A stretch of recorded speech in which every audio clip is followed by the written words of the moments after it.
Beta seems to be one of the brands that likes to explore around with CC sizes. I mean, in the 4-stroke category, they have a 350, a 390, a 430, obviously the 450 RX in the motocross lineup, and all the way up to a 480.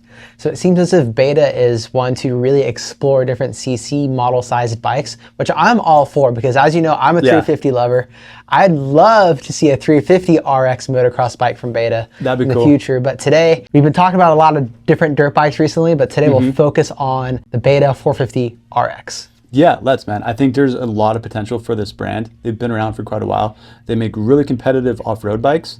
So I know they definitely have the resources in making a good bike. I think now they just lack the time and experience, specifically in motocross. Not saying they lack experience in motocross, but in comparison to the other brands, they are behind the race in terms of just development time and experience. And you just get that by going out there and doing what they're doing now, go racing. Very well said. Yeah, this was their first year competing in the Super Motocross World Championship with Benny Bloss and Colt Nichols. I know Colt had a bit of an exit early to the team and is now with the HEP Suzuki team. Who's going to be his replacement? I guess time will tell. There's not a lot of open spots left. Everyone seems to have their seat filled in. So who's going to etch in that second seat next to Benny Bloss is big question mark as far as I am concerned. But I like what you touched on. Beta they have a very rich history and trials and off-road racing. They're no strangers to building great motorcycles. I think a lot of it is public perception as far as what the 450 RX gets as a motocross bike.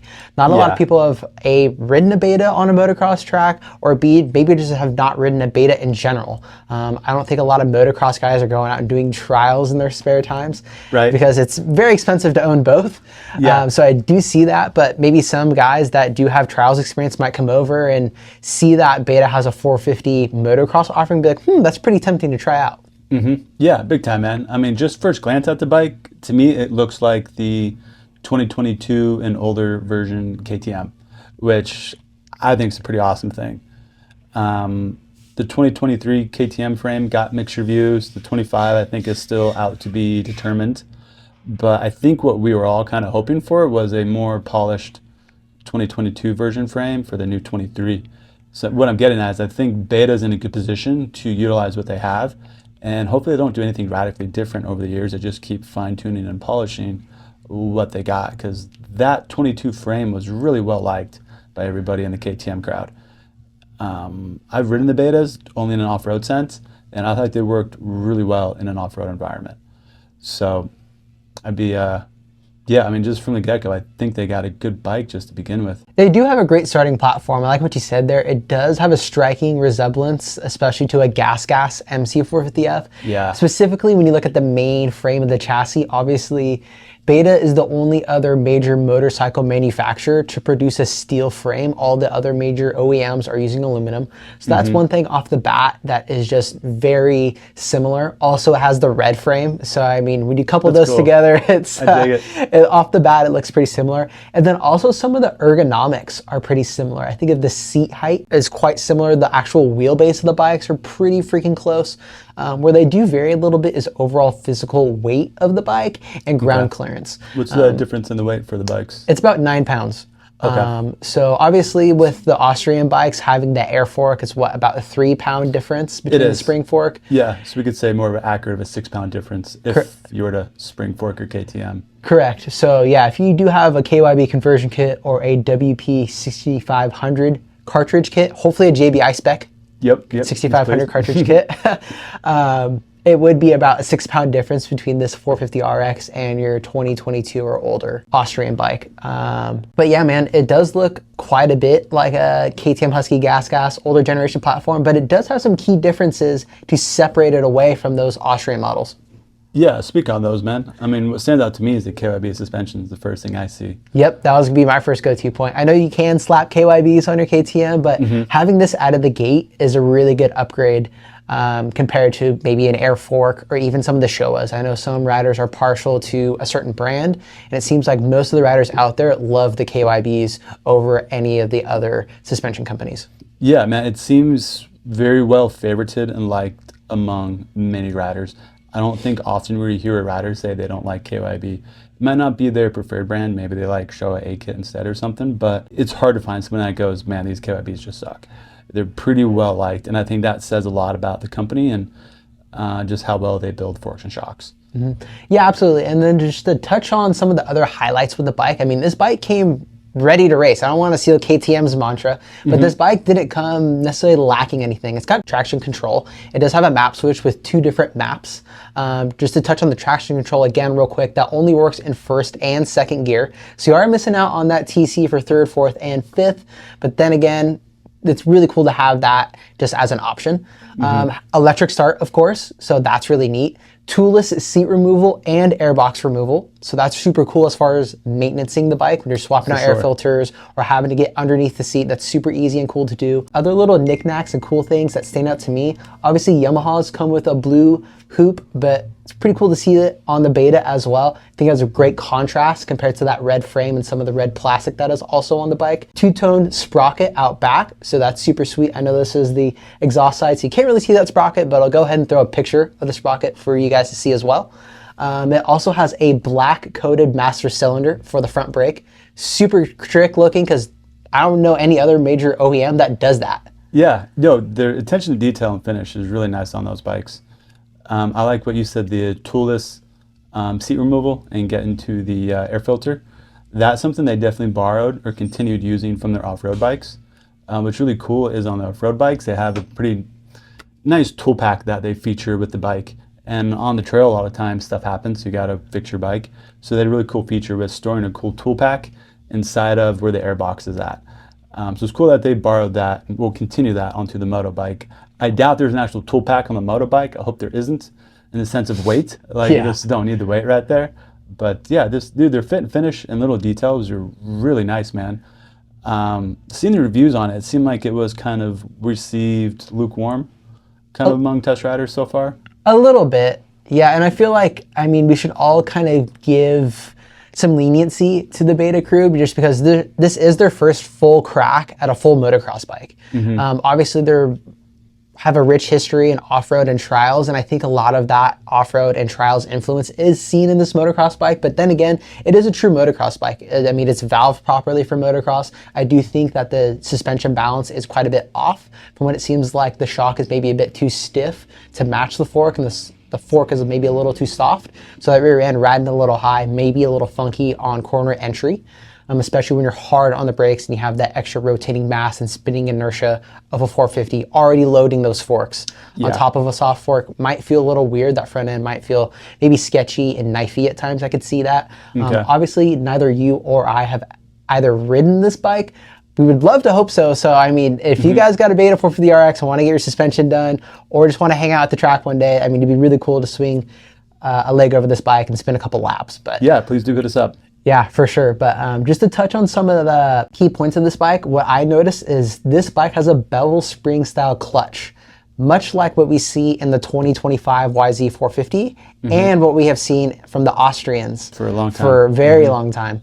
Yeah, no, really cool, man. That's a lot of Austrian influence in that bike as well. Like kind of like a KTM, but its own, well, Beta's own version of that. And that's really cool to see because the experience I've had with them so far has all been the off-road models. I wrote down a list of some that I've touched on. Going back all the way to about 2017, I've worked on the 480 RR Race Edition. That comes with KYB suspension on it. But I've worked on some of the other models like the 250 RR, the 300, and some of those come with the Sachs suspension on it, which is a different brand altogether. And they have a Sachs open cartridge fork and a Sachs closed cartridge fork. And I've been watching kind of the evolution over the years of what they've been doing to the bike.